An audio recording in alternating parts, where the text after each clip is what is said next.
The story begins in a breath so quiet it could have been the sigh of the house itself.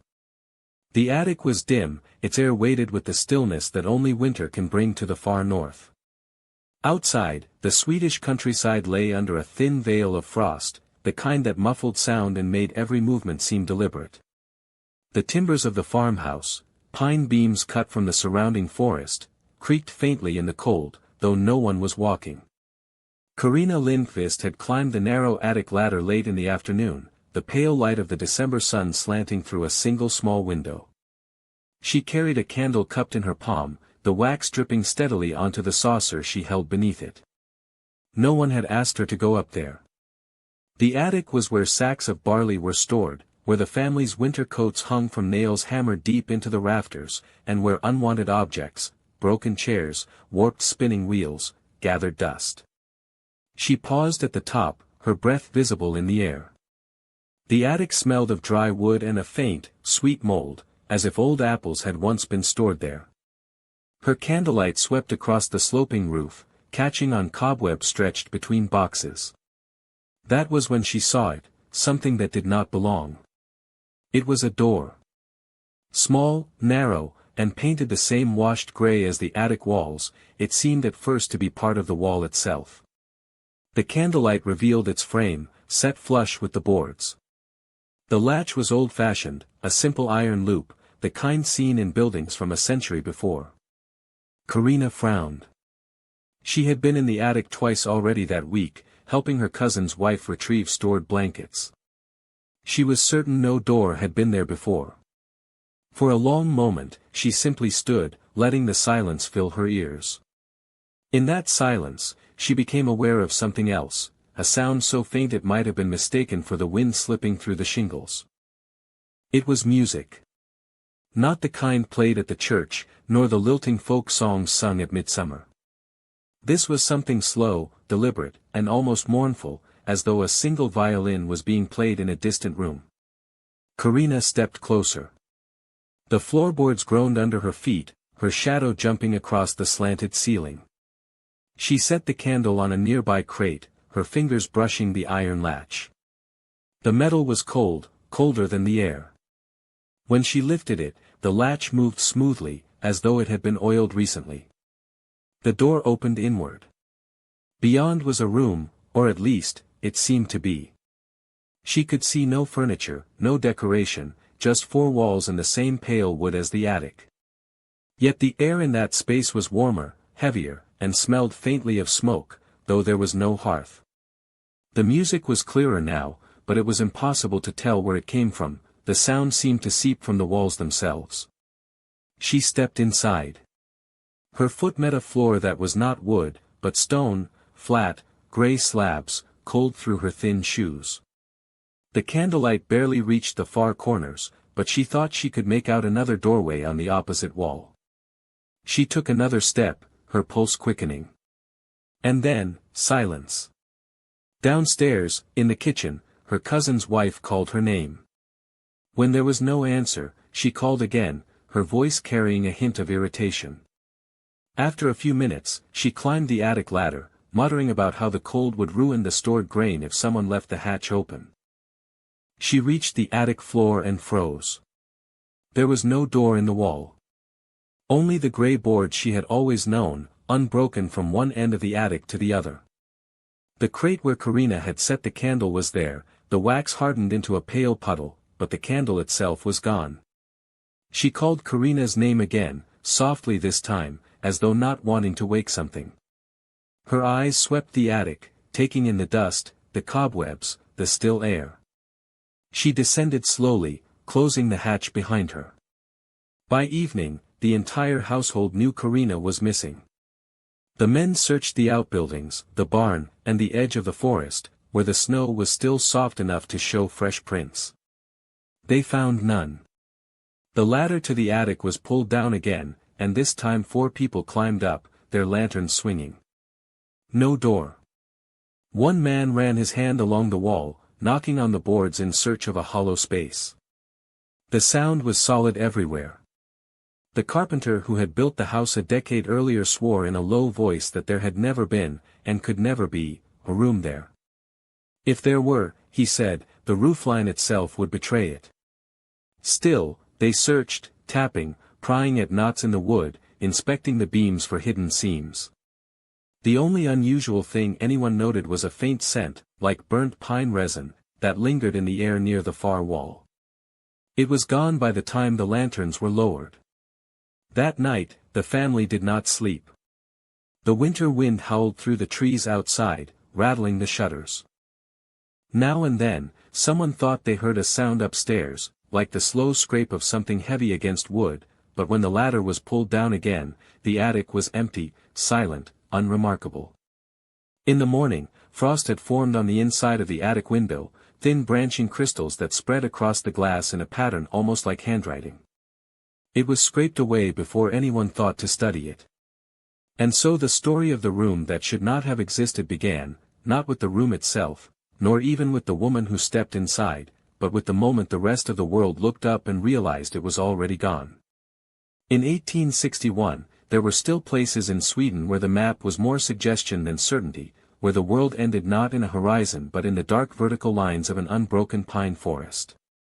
The village of Norskar was one of these places, a scatter of timber houses and barns along a frozen river, tucked so deep into the province of Värmland that travelers could pass within a mile of it and never know it was there.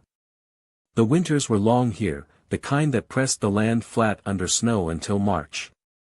The sun, when it appeared, stayed low, its pale light casting shadows so long they seemed to lean away from the houses in slow retreat. Even the sound of the church bell felt muted, as though the air itself refused to carry it far. The people of Norskar were quiet, practical folk. Their lives followed the rhythm of the seasons, planting barley in the thaw, tending animals in the brief green months, gathering wood and sealing their homes before the snow returned. Outsiders were rare, merchants from Karlstad who came by sled in winter, occasional peddlers in summer, and were treated with polite caution. At the village's northern edge stood the Lindqvist farmhouse. Built on a slight rise to escape the spring floods, it was a sturdy, rectangular structure of pine beams and plastered clay, its roof heavy with sod. Behind it, the land fell away into a thicket of spruce, beyond which began the deep forest. The forest had no name, it did not need one.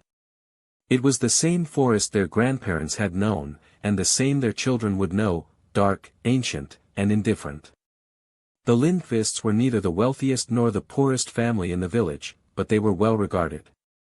Anders Lindqvist, the patriarch, was a man of careful words and calloused hands, known for his skill at mending fishing nets and his reluctance to waste a single scrap of timber. His wife, Ellen, had a voice that could be heard above the clatter of the spinning wheel and a way of keeping order without ever raising it in anger. They had 3 children, 2 boys and a girl, all under the age of 12. It was in this house, with its whitewashed walls and neatly stacked firewood, that the vanishing would take place. But before it did, life moved as it always had. The women baked dark rye bread in the stone oven, the men split logs and tended the sled runners, the children, bundled in wool, chased each other across the frozen yard. The village seemed suspended in a kind of stillness, not unnatural, just the stillness that comes from repetition, from knowing what tomorrow will bring because it will be much the same as today. And yet, beneath this order lay a quiet tension. The village still carried the memory of the bad years, 1840 to 1843, when the crops failed and the fish runs thinned. Famine had taken not just lives but entire households, and those who survived had done so by hard bargain or harder choice. That shadow lingered, though unspoken, in the way food was portioned, in the way no loaf of bread was ever cut unevenly. There were other shadows too, of a less tangible kind. Every winter, when the nights stretched past 16 hours, people told stories. Some were meant to frighten children into staying close to home, others were told softly, in the half-light of the hearth, as though they were not stories at all but recollections. A man who stepped into the forest and returned with no memory of where he had been. A hunting party who heard bells in the deep snow where no settlement stood. A room in an abandoned cottage that made the hair rise on the back of the neck, though it was empty and unremarkable. These stories were not written down, nor were they argued over. They existed in the same way the river or the forest did, unquestioned, simply part of the place. It was into this setting that Karina Lindqvist arrived. She was a cousin by marriage, from a small town 2 days' travel to the south, and had come to stay for the winter after the death of her husband. The journey had been long and cold, and she had arrived just as the river was beginning to freeze solid. To the villagers, her arrival was a curiosity. Outsiders rarely came without reason, but it was also a kindness. In such an isolated place, family ties were a form of survival. Karina settled into the Lindqvist home quietly. She was not the sort to force conversation, but she listened well and worked quickly, helping with sewing and mending. She attended church on Sundays, standing in the back near the door, her blue woolen shawl drawn tightly around her shoulders. In the evenings, she sat near the fire, embroidering by the flicker of lamplight, her head bowed as if the work absorbed her entirely. No one could say when her attention began to drift toward the attic. Some thought it was the day she helped Ellen bring down extra blankets for the children's beds. Others said it began earlier, when she first noticed the faint draft in the upstairs hallway, the one that seemed to come from nowhere. Karina herself never spoke of it, at least not in the hearing of anyone who would later remember.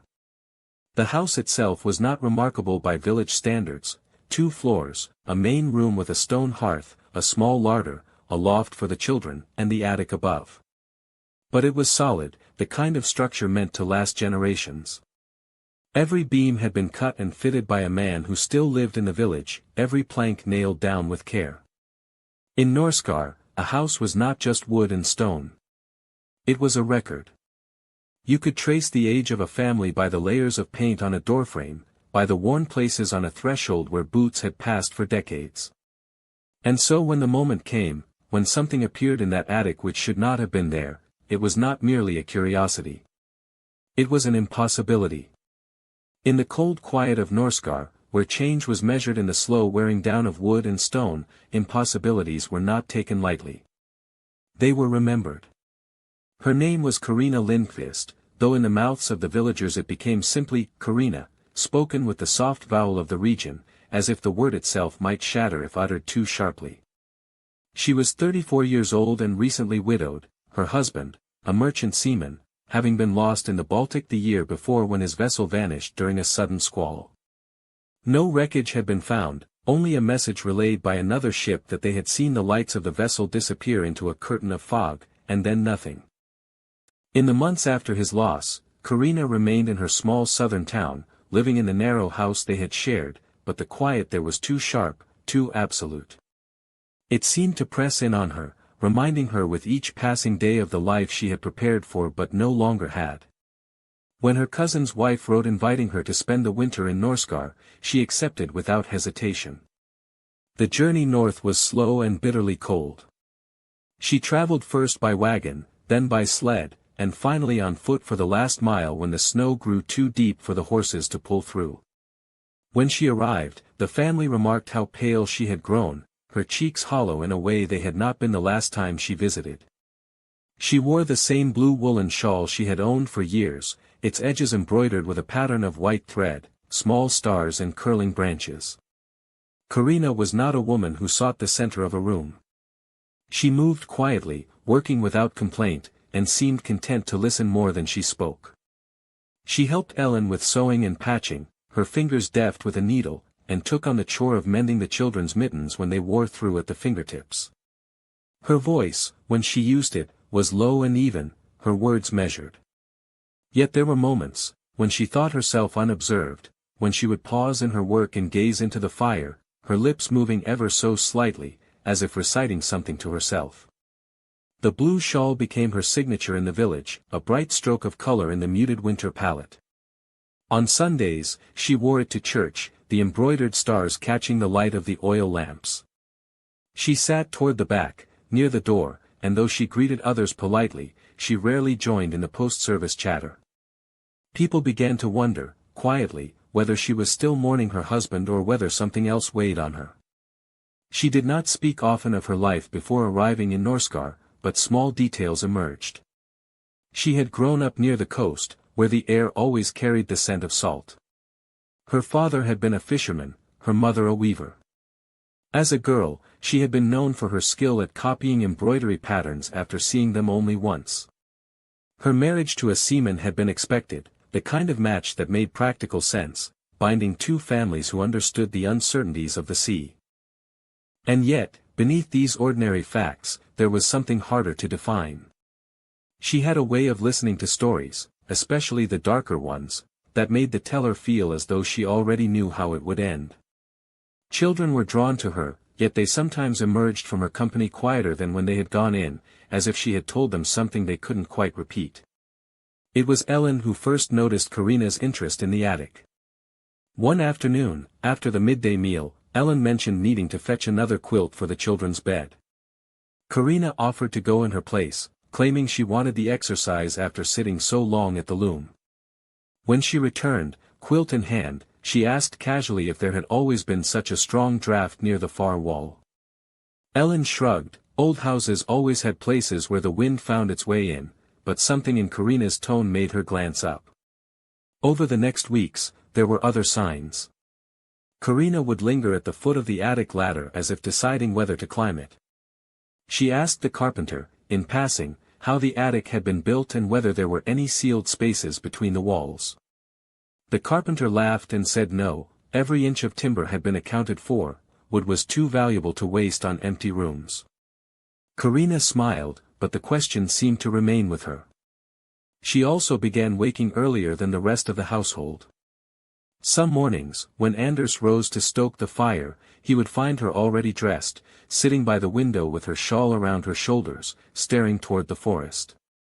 When asked if she had slept well, she would nod, though her eyes told another story. Then there were the night terrors. Once or twice a week, a muffled cry would rise from the small room where she slept. Ellen, rushing to her side, would find her sitting upright in bed, her eyes wide but unfocused, breathing hard.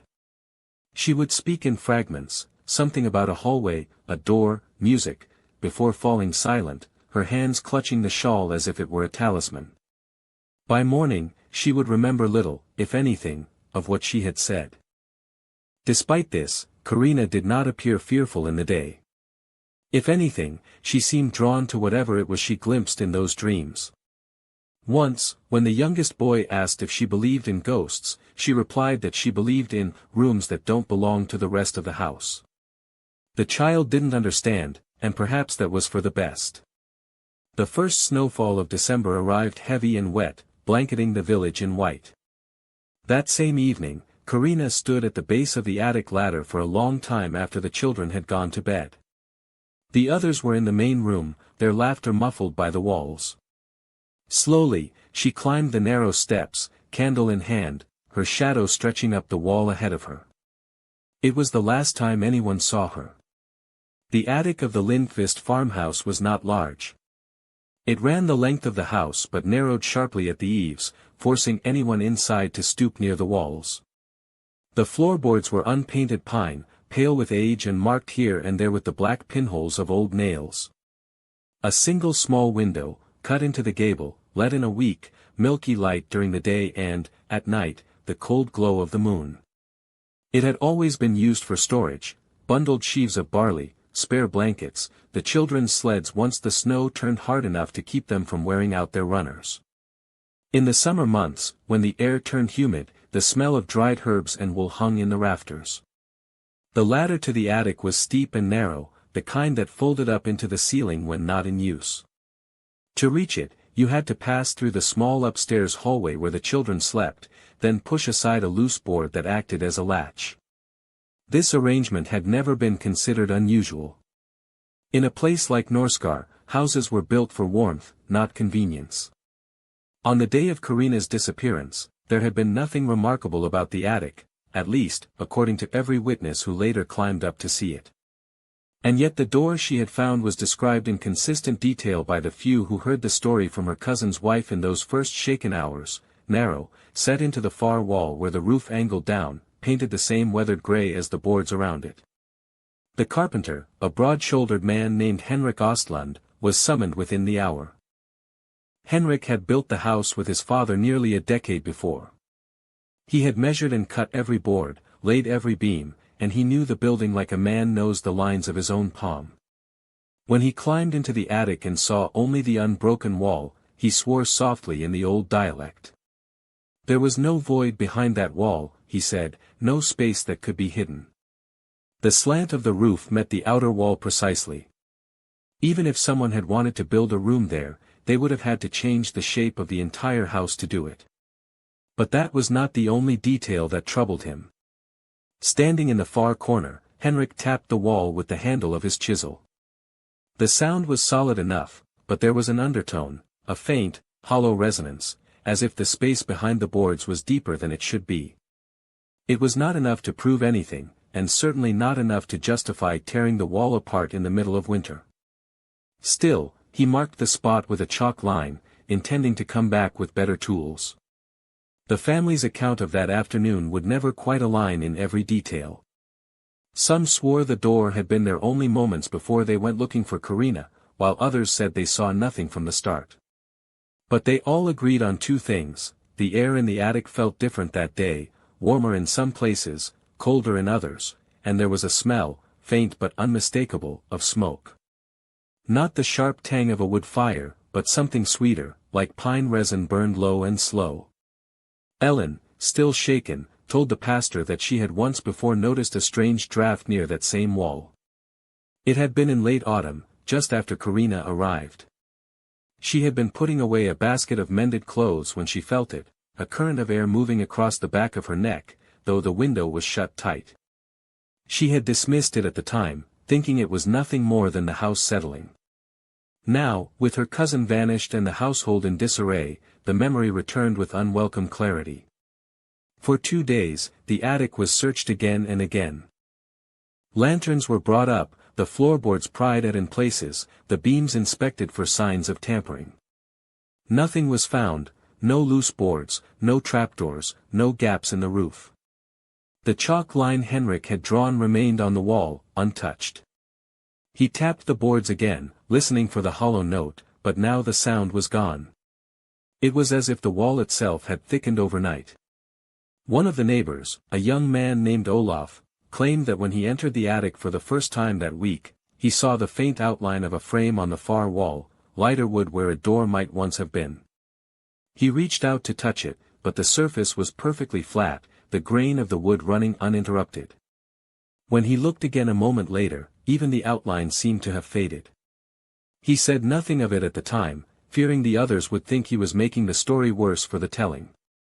Theories began to circulate quietly among the villagers. Some believed the door had been nothing more than a trick of the light, candle shadows on the wall, a seam in the wood mistaken for a frame. Others suggested Karina had slipped out into the forest and become lost, and that the door was an invention born of grief.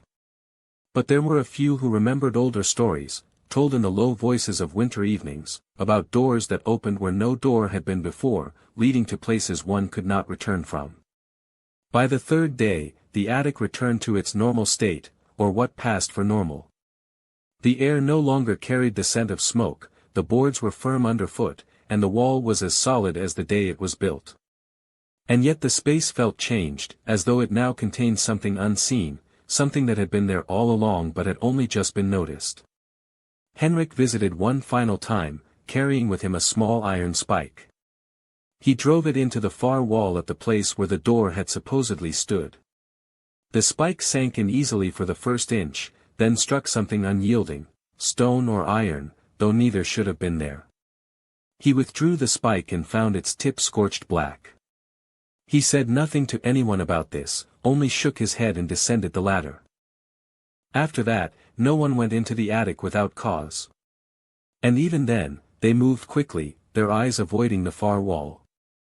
Because whether or not the door had ever truly existed, everyone in the Lindqvist house now felt the same thing, that the wall was watching. When Karina failed to come down from the attic that afternoon, the first reaction was irritation, not fear.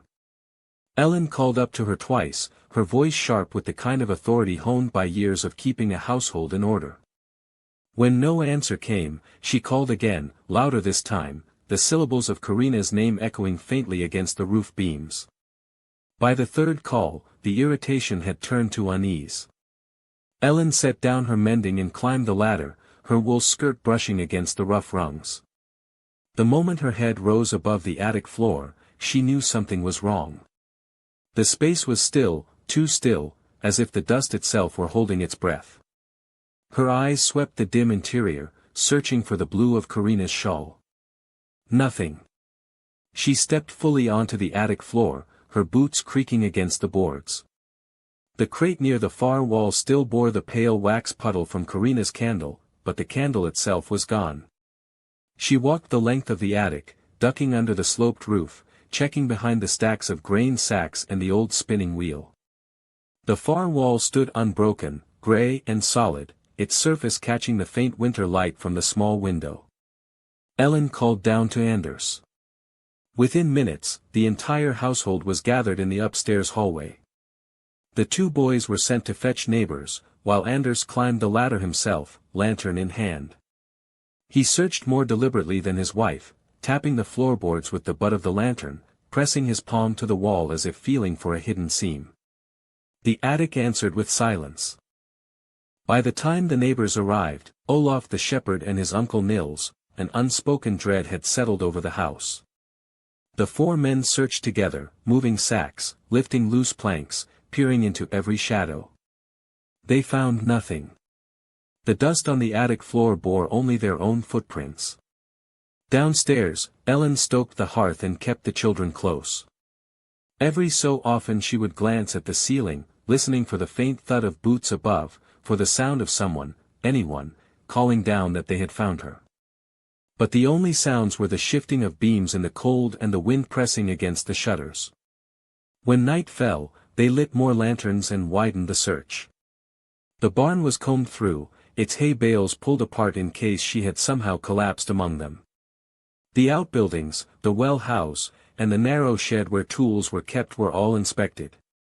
The snow outside was soft enough to record any fresh tracks, but none led away from the farmhouse except those of the searchers themselves. Henrik, the carpenter, arrived near midnight, summoned by a boy on borrowed skis. He climbed into the attic without a word, his heavy frame filling the space. He examined the wall where Ellen swore the door had been, running his fingertips along the grain of the wood. The boards were old but sound, nailed into place in a way that made removal almost impossible without splintering them. Solid, he muttered, as if to himself. But when he pressed his ear to the wood, he remained there for a long moment, listening. Finally, he stepped back and shook his head, his expression unreadable. In the hours that followed, the search took on a rhythm born of desperation. Two men would go into the attic, lanterns swinging, while others scoured the yard and the forest's edge with torches. Each group returned empty-handed. Each time they descended the ladder, their faces carried the same mixture of exhaustion and disbelief. The only detail that anyone would later agree upon was the smell.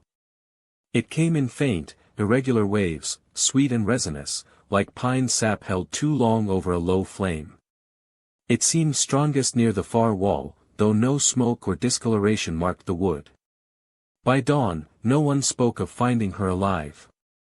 The air in the house felt colder, as if the night's search had drained some vital warmth from it.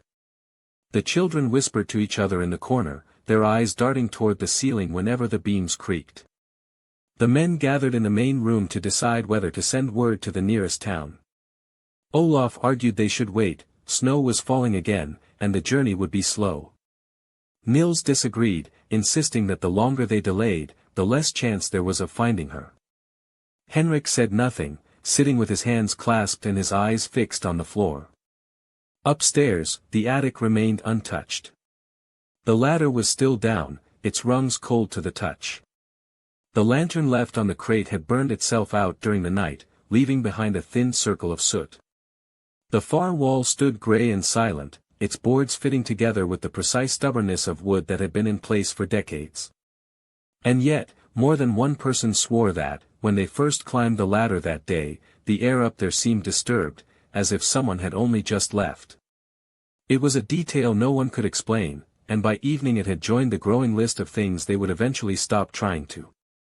By the second day after Karina's disappearance, the search had begun to fracture into two kinds of effort, the kind that combed through the forest and barns with grim determination, and the kind that tried, in hushed voices, to decide what really had happened. It was during one of these low-voiced conversations that someone suggested summoning Pastor Lundgren. The pastor arrived before midday, bundled in a heavy black coat, his long beard catching flecks of wind-blown snow. He was a tall, gaunt man whose sermons were known more for their severity than their comfort, and his presence in the Lindqvist farmhouse seemed to darken the rooms even more than the weather already had. He listened as Anders recounted the events, Carina going to the attic, the strange door Ellen swore she had seen, the fruitless search. When Anders finished, Pastor Lundgren closed his eyes briefly, as if weighing how much of the story was worth believing. The mind, he said at last, is a weak guardian when it is unsettled by grief or by winter. His gaze shifted to Ellen. You saw only what fear wished you to see. We must not permit the devil's distractions to lead us from God's truth. He ordered the household to treat the matter as a tragic accident, nothing more. Carina had gone out into the snow, perhaps in some moment of confusion or longing, and perished somewhere beyond their reach. To speak of impossible doors or mysterious rooms was, in his view, to invite blasphemy, and worse, to spread it among the village. Superstition, he warned, is a seed that grows fastest in the cold months. But there was one person in the room who did not share his view. Henrik Ostlund, the carpenter, had remained mostly silent while the pastor spoke, sitting with his elbows on his knees and his eyes fixed on the hearth. When Lundgren finished, Henrik cleared his throat. Pastor, he said, his voice low, with respect, the wall in that attic is not as it should be. Lundgren's eyes narrowed. You built the house. Are you saying you left some secret chamber there for a woman to vanish into? No, Henrik's tone was calm but firm. I am saying there was something in that wall, something I cannot account for. On the day she disappeared, I struck the boards and heard a hollow space. When I returned the next morning, it was gone. The wood itself felt different. I've worked timber my whole life. I know when it lies to me. The pastor dismissed this with a wave of his hand. You speak like the rest of them, filling the gaps in what you do not understand with shadows. There is no place in a godly man's heart for such inventions. Henrik did not argue further. But later, when Lundgren had gone upstairs to bless the rooms, he caught Anders by the door and spoke in a voice meant for him alone. Do not let him close this matter too quickly. If something in that attic took her, it may not be finished. Upstairs, Lundgren moved slowly through each room, murmuring prayers in a voice just loud enough for the others to hear. When he reached the attic, he paused at the top of the ladder, lantern in hand. Those watching from below saw him disappear into the dim space. They heard his footsteps, steady, deliberate, cross the floor. For several minutes, there was silence except for the occasional creak of the boards. Then came the sound of him descending. His expression was unreadable. There is nothing there, he said simply, setting the lantern down. Board the hatch if you must, but do not speak of it again. That night, a strange tension settled over the household. The pastor remained, sleeping in a chair by the hearth, while Henrik stayed until well past midnight, pretending to help repair a broken sled runner. Neither seemed willing to leave the other alone with the family. In the morning, Lundgren departed for the village, his long coat sweeping over the snow. But Henrik lingered. When the others went about their chores, he slipped back into the attic, carrying with him a short-handled axe and a small chisel. He worked quickly, prying at the seams of the far wall where the door had been described. The wood resisted, splintering only in small, stubborn pieces. After nearly an hour, he had exposed a patch no larger than the span of his hand. Behind it was not empty air, but something dark and hard, stone, perhaps, though it seemed to shimmer faintly in the dim light. He touched it once and felt an unnatural warmth, as if the sun had been shining on it from within. A sound rose in the attic then, soft at first, almost like a single note from a violin, but it deepened quickly, resonating in the floor beneath him. Henrik froze, the chisel still in his hand. The sound did not fade. If anything, it seemed to come from every direction at once. He replaced the board as best he could, his hands moving faster now. The note was still there when he descended the ladder, but it vanished the moment his boots touched the hallway floor. When Anders asked what he had found, Henrik only said, "Nothing worth speaking of." But his eyes betrayed him, flicking toward the attic hatch as if measuring its strength. Word of the pastor's warning spread quickly through Norskar. Families were told in church that Sunday to avoid idle gossip and to pray for Karina's soul, lost to the elements. But in the warmth of their kitchens, away from Lundgren's gaze, the villagers whispered about what they had heard, that there had been a door, that it had led to a room no one could explain, that Henrik the carpenter had seen something behind the wall he would not describe. By the week's end, two truths existed in Norskar. The public truth was that Karina Lindqvist had wandered into the snow and perished. The private truth, spoken only in low tones, was that she had stepped into a place that should not have been there, and that the place might still be waiting for someone else. Henrik stopped visiting the Lindqvist home after that. But more than once, Anders saw him standing at the edge of the yard in the late afternoon, looking toward the upstairs window that faced the attic. He never came closer. And inside the house, life returned to a strained kind of normalcy. The attic was avoided unless absolutely necessary. And yet, every now and then, someone thought they heard a faint sound from above, a note, drawn out and trembling, as if played on an instrument no one could see. Winter in Norskar had a way of folding time in on itself. The days were short, the nights longer still, and between them lay a dim twilight in which people moved as if in a dream. By January, the snowdrift stood taller than a man, and the paths between houses became narrow corridors of packed white. It was in this season that stories flourished, told in kitchens over cups of boiled coffee, traded in the warm glow of lamplight, carried from house to house with each passing visit. The story of Karina Lindqvist was no exception. Officially, it was the tale of a woman overcome by grief, who had wandered from the warmth of her family's hearth into the cold and met the fate that winter reserved for the unwary. That was the version spoken in the church and repeated to children when they asked. But behind closed doors, in voices just above a whisper, another story took shape. It began with Ellen's account of the door she had seen in the attic, small, gray, perfectly flush with the wall. She swore she had seen it open, though she could not describe what lay beyond except to say that it was not the attic as she knew it. She spoke of the scent of resin in the air, of a warmth that seemed out of place in that unheated space, and of a silence that pressed against the ears. Others added their own flourishes. Olaf claimed that, when he had climbed into the attic during the search, he thought he saw the faint outline of a frame in the boards, as if the wood had once held a door and then been patched over. His uncle Nils dismissed this, but only after glancing toward the attic hatch as if he too had considered it. The most persistent addition to the story came from two boys who had been sent to deliver food to the Lindqvists during the search. They claimed that, as they waited in the hallway downstairs, they heard a sound from above, soft and sustained, like a note drawn on a violin string. When they mentioned it to Henrik the carpenter, he told them they had probably heard the wind. But the boys insisted the sound had no rise or fall, no gust, only the steady tone of something alive.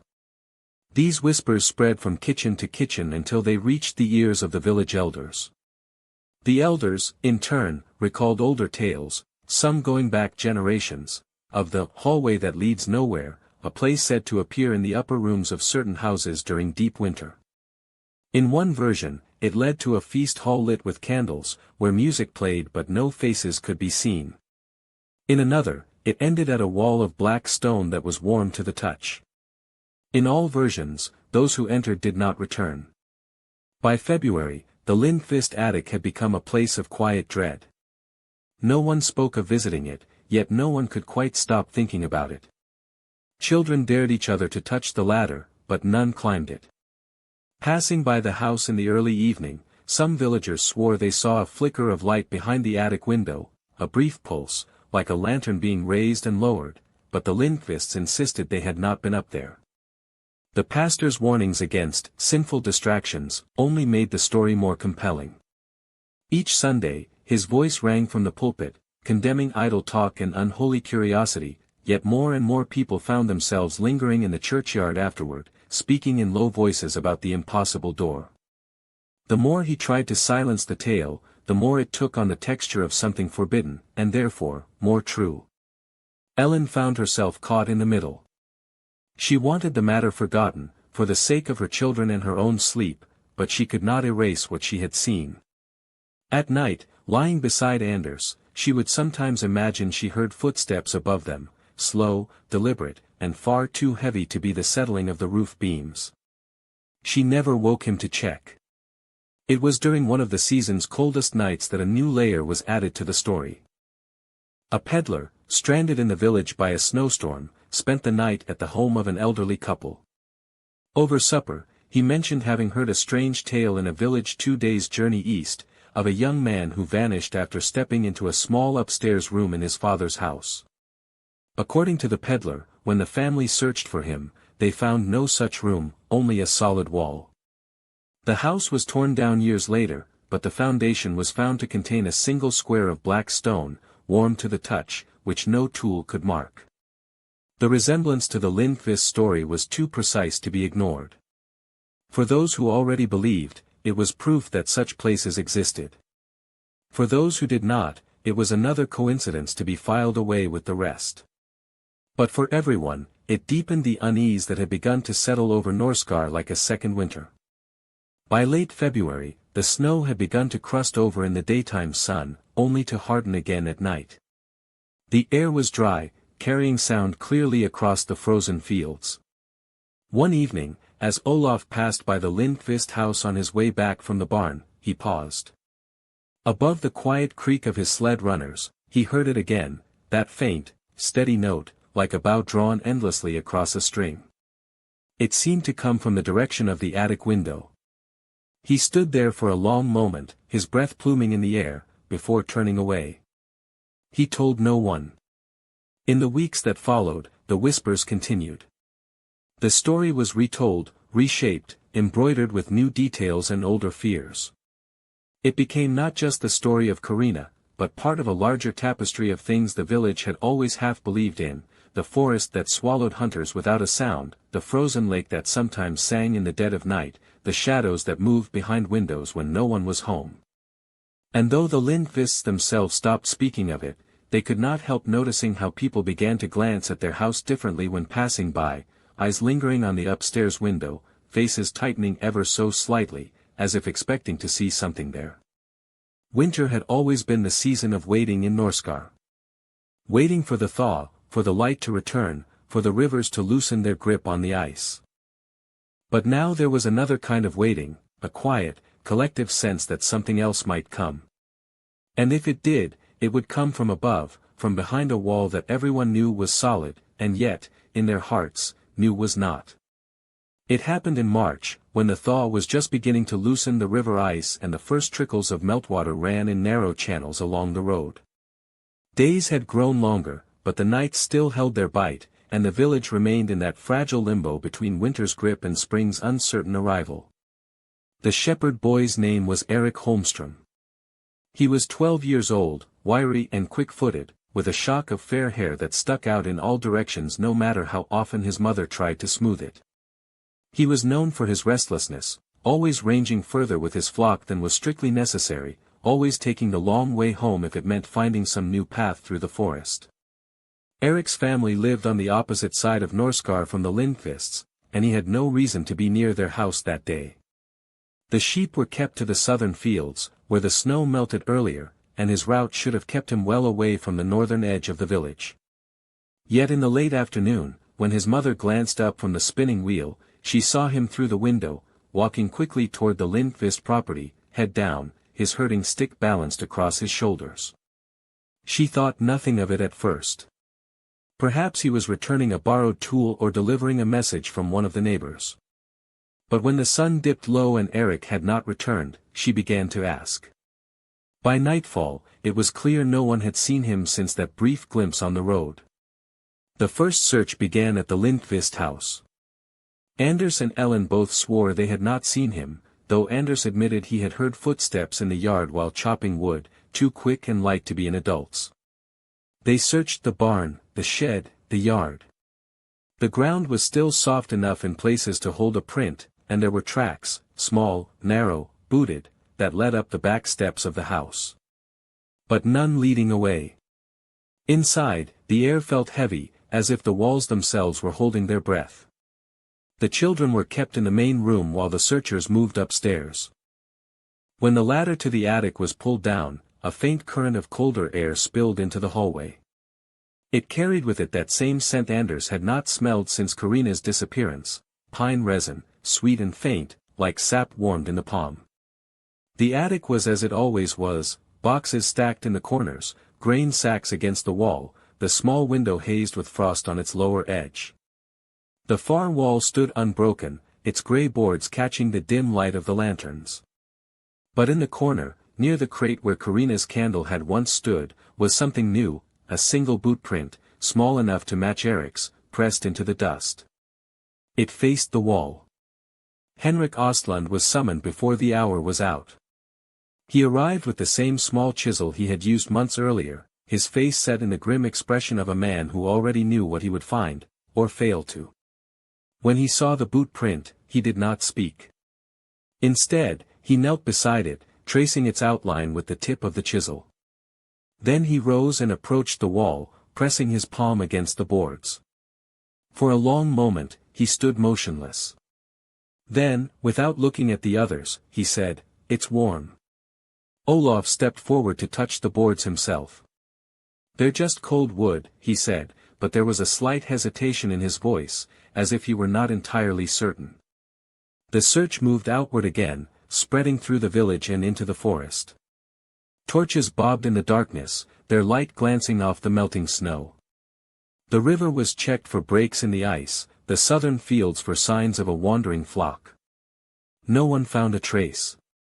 By morning, the official word was the same as it had been with Karina: Erik had strayed too far, perhaps lost his way, and been claimed by the cold. But in private, the whispers began immediately. A child, they said, would not wander into the forest so late in the day, nor vanish without leaving tracks. And no child, not even Erik, could have scaled the attic ladder in silence, left a single boot print, and disappeared. The parallels to Karina's case were too sharp to ignore. Both had last been seen near the Lindqvist house. Both had left no tracks leading away. And in both cases, there was the matter of the wall, solid to the eye, yet with some small sign that it was not as it seemed. That evening, as the sun fell behind the pines, Henrik returned alone to the Lindqvist attic. Anders let him in without question, though Ellen avoided his eyes. The carpenter climbed the ladder with the slow care of a man stepping onto uncertain ground. He stood before the wall for a long time, the lantern light trembling slightly in his grip. Then he drew a piece of chalk from his pocket and marked a thin line across one of the boards. He stepped back, studied it, then nodded to himself and left. The next morning, the chalk mark was gone. Not smudged, not erased, gone, as if the board itself had shifted and replaced it with another.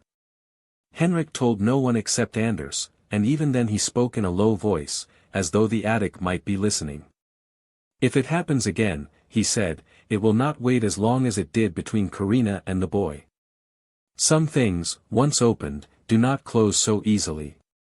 In the days that followed, the Lindqvist children refused to sleep upstairs.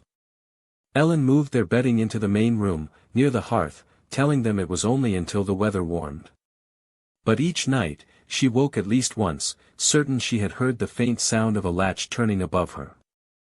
The villagers avoided the northern path that passed closest to the house. Those who had to take it walked quickly, keeping their eyes on the road. More than one person reported hearing a sound as they passed, a single, drawn-out note that seemed to hum in their teeth, fading the moment they stepped beyond the edge of the yard. By the end of March, the story had spread beyond Norskar. Travelers carried it to neighboring villages, each retelling shaping it anew. In some versions, the door in the attic was said to open onto a grand hall lit by unseen candles. In others, it led to a narrow, endless passage where the air grew warmer the further one went. But all agreed on the same ending: those who crossed the threshold did not return, and the place they had entered would vanish with them. For the Lindqvists, it was no longer just a story. It was a presence, a thing that had claimed 2 lives and seemed, in its own silent way, to be waiting for more. The spring thaw brought more than meltwater to Norskar, it brought strangers. Word of the disappearances had traveled beyond the neighboring villages, carried by peddlers, woodcutters, and the occasional post rider. By late April, it had reached Stockholm, where the tale landed in the ear of Dr. Elias Berg, an amateur natural philosopher with a penchant for investigating the unusual. Berg was not a scientist in the formal sense, though he dressed the part.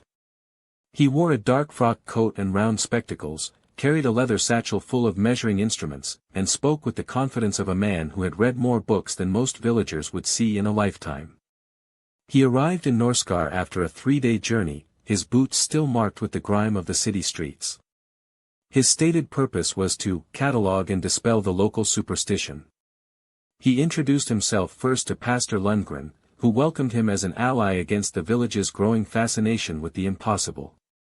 Over a pot of black coffee in the parsonage kitchen, the pastor laid out his version of events: a grieving widow who had wandered into the cold, followed months later by a reckless boy. Nothing more. But Berg had already heard the other version, the one whispered in kitchens and barns.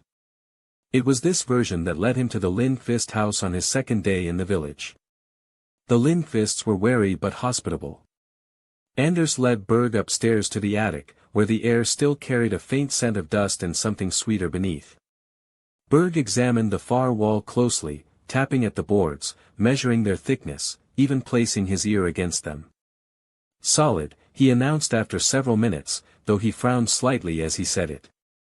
He asked about the disappearances in a precise, almost surgical manner, the exact times, the weather, the position of the sun, the quality of the light. He took notes on the shape of the attic, the construction of the roof beams, the grain of the wood. From his satchel, he produced a small brass compass and a plumb line, checking for irregularities in the floor and walls. It is possible, he told Anders, that shifts in temperature have caused the wood to warp. A person in poor health, or of nervous temperament, might misinterpret shadows or changes in air pressure as something unnatural. But even as he spoke, something in the wall seemed to hold his attention. He lingered near the spot where Henrik had once struck the board and found warmth. After a pause, Berg pressed his palm flat against it. "Interesting," he murmured. When Anders asked what he felt, Berg only shook his head. "I should like to return tonight, with different instruments." That evening, word spread quickly that the man from Stockholm intended to spend a night in the Lindqvist attic. Some villagers regarded it as foolishness, others as bravery. A few, remembering the fate of those who had gone before, wondered if it was neither. Berg prepared meticulously.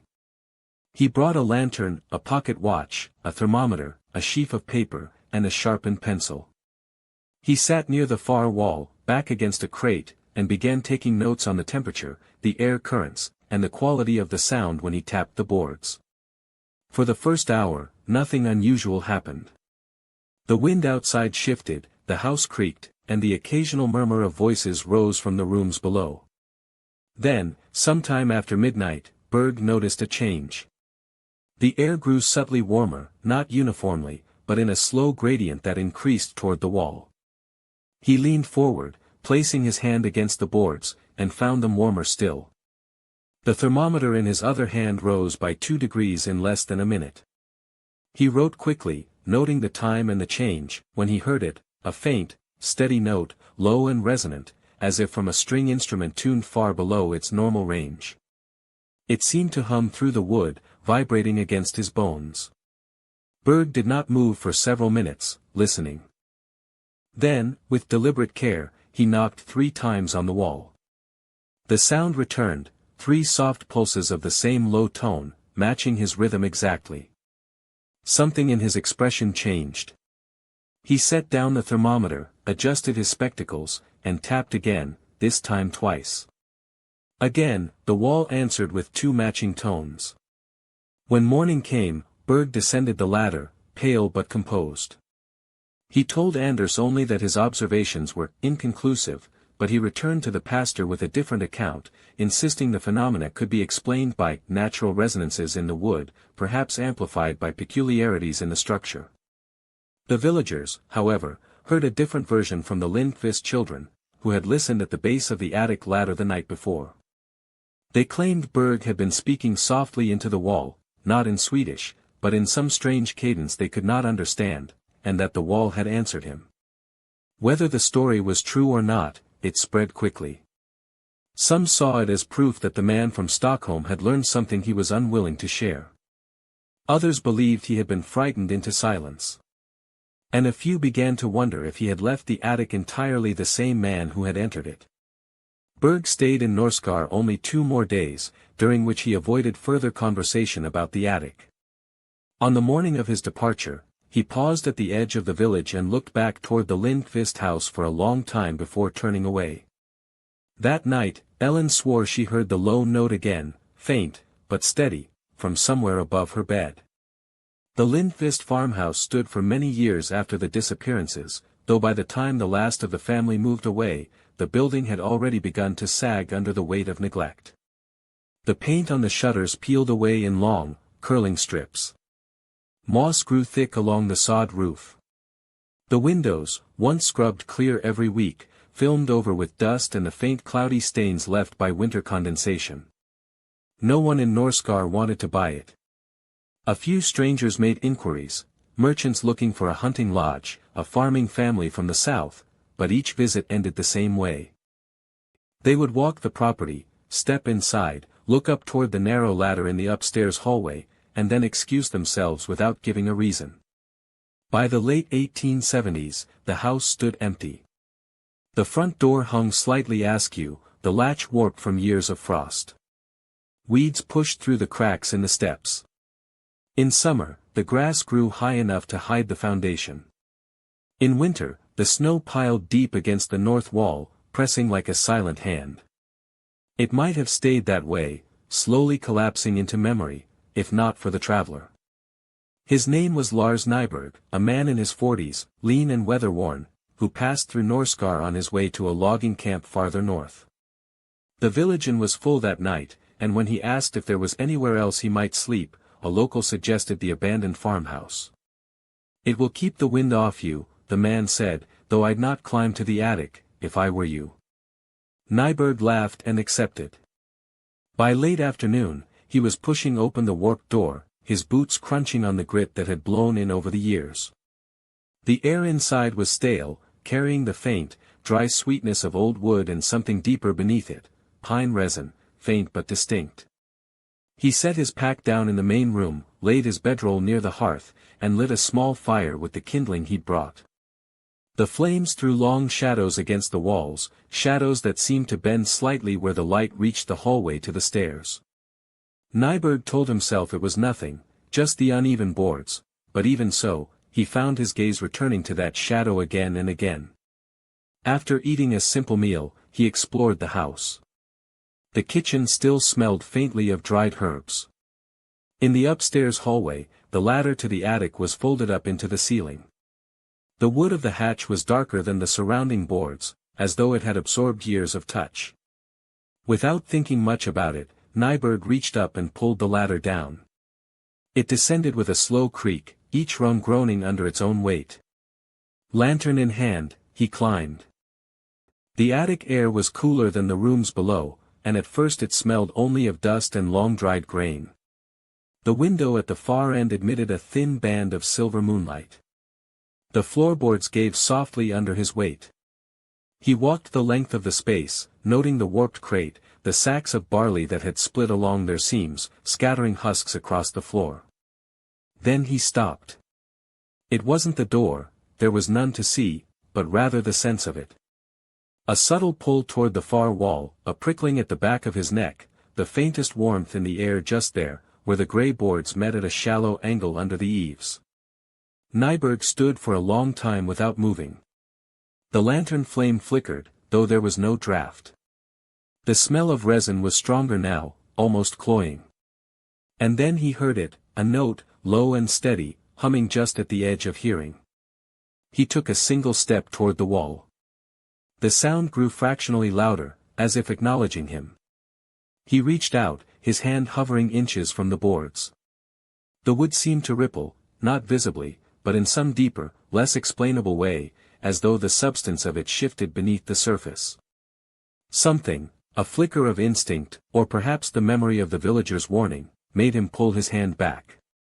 He stepped away, the sound fading again into the stillness of the attic. That night, Nyberg dreamed. He was standing in a long, narrow hallway lit by candles mounted in iron brackets. The walls were paneled in dark wood, warm to the touch. At the far end of the hallway was a single closed door. He walked toward it, each step echoing softly, the sound somehow swallowed before it could return to him. When he reached the door, he placed his hand on the latch, and woke with a start to find the lantern out, the attic in darkness. For a moment, he couldn't remember climbing the ladder. The cold had settled deep into his bones, and the scent of resin clung in his nostrils. He descended quietly, returning to the bedroll by the dying fire. Sleep came only in fits after that, broken by the memory of the hallway in his dream and the sense that, at some point in the night, the sound from the attic had started again. In the morning, Nyberg left early, the frost still heavy on the grass. He did not speak to anyone in the village about what he had experienced. But weeks later, when he reached the logging camp and met men who had come from Norskar, he asked, in a voice meant to sound casual, if the Lindqvist house still stood. Yes, one replied. Though not for long. The roof's caving in. Nyberg hesitated, then said, if you go there, if you sleep there, don't climb to the attic. 2 years later, the farmhouse collapsed under the weight of a heavy snow. The beams were salvaged for firewood, the stones of the foundation carted away for repairs elsewhere. Among the rubble, the men found something strange, a warped crate, half-rotted, containing a lantern, a wool blanket, and a pair of gloves too large for any child. The items were neatly arranged, as if left there deliberately. No one could say for certain whether they belonged to Nyberg. But those who had heard him speak of the attic, quietly, and only once, were not surprised. And though the house was gone, some swore that on certain winter nights, if you stood where it once stood, you could still hear it, a low, steady note, humming through the frozen air, as if from a room that no longer existed. When the Lindqvist farmhouse finally collapsed under the snow, it was as if the village exhaled after holding its breath for nearly 2 decades. No one came to watch the roof cave in, no one spoke of it openly. By the following spring, the yard was empty except for the low stone foundation and a scatter of splintered beams. Within a year, grass grew over the stones, and the outline of the house was barely visible from the road. The official story, the one repeated to newcomers and written in the parish records, was simple: the Lindqvist family had moved away, the house had been abandoned, and the winter storms had done what winter always did to unkept buildings. The disappearances, Karina, the shepherd boy, even the traveler whose name only some remembered, were not recorded there. Those who had lived through those winters knew the truth, or some shape of it, but chose not to pass it on in writing. Pastor Lundgren, still living at the parsonage well into his 70s, spoke of the events only once more, to a young assistant who had come from Karlstad. There are matters, he told the man, that cannot be mended by sermons. They mend themselves, or they do not. The wise man learns not to pry at the stitches. The carpenter, Henrik Ostlund, outlived the pastor by a handful of years. In his last months, he was known to sit outside his small workshop, staring toward the empty field where the farmhouse had stood. When asked what he was looking at, he would shrug, as if the answer was not something he could say aloud. It was only after his death that his tools, passed to a nephew, were found to include a single, short-handled chisel wrapped carefully in oilcloth. The steel tip was blackened, as if it had been burned, though no one could recall Henrik ever working with fire. Artifacts from the house found their way quietly into other homes. The warped crate from the attic was repurposed to store tools in a neighbor's barn. A beam, stripped of nails, became part of a shed. The attic ladder, curiously intact, was taken by a farmer on the far edge of the village. Years later, his grandchildren claimed that in deep winter, when they climbed it, the rungs would grow warm under their hands.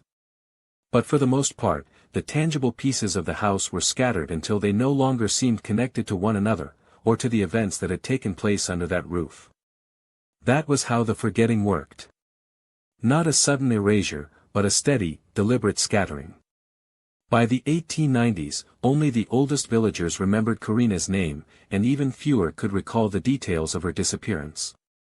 The boy became a cautionary tale told to keep children from wandering.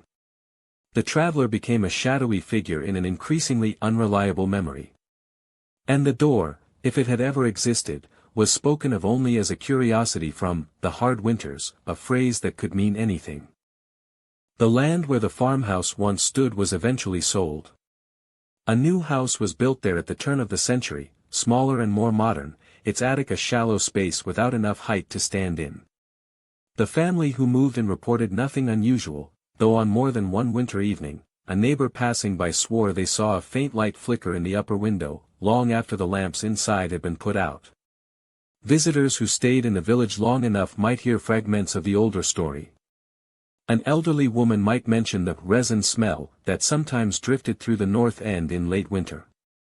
A farmer might talk of a low humming sound he'd once heard while walking past the field at night. But the details were never given freely, and when pressed, the tellers would shake their heads and say they were only repeating something they'd heard from someone else. Some artifacts refused to let go of their past entirely. In 1912, a mason repairing the foundation of a barn found a flat stone, black as pitch, set into the earth where it should not have been. It was warm to the touch despite the frost in the air, and when struck with a hammer, it gave off a low, resonant tone. The mason pried it out and left it at the edge of the field. By morning, it was gone. The parish records never mention that stone, nor the two others like it that turned up in the decades after. By the middle of the 20th century, the last living witness to Karina's arrival in Norskar had died. The modern road bypassed the village entirely, leaving it quieter than ever. The old field where the Lindqvist house had stood was overgrown with birch and alder. If anyone passing through noticed that the trees there grew in a perfect rectangle, they did not say. For most, the story was gone. But in winter, when the air was still and the snow deep, a few claimed they could hear something faint beneath the silence, a single note, low and steady, coming from nowhere in particular. They never followed it. Because even those who no longer remembered why seemed to understand the rule: whatever waited behind that sound was not meant to be found again.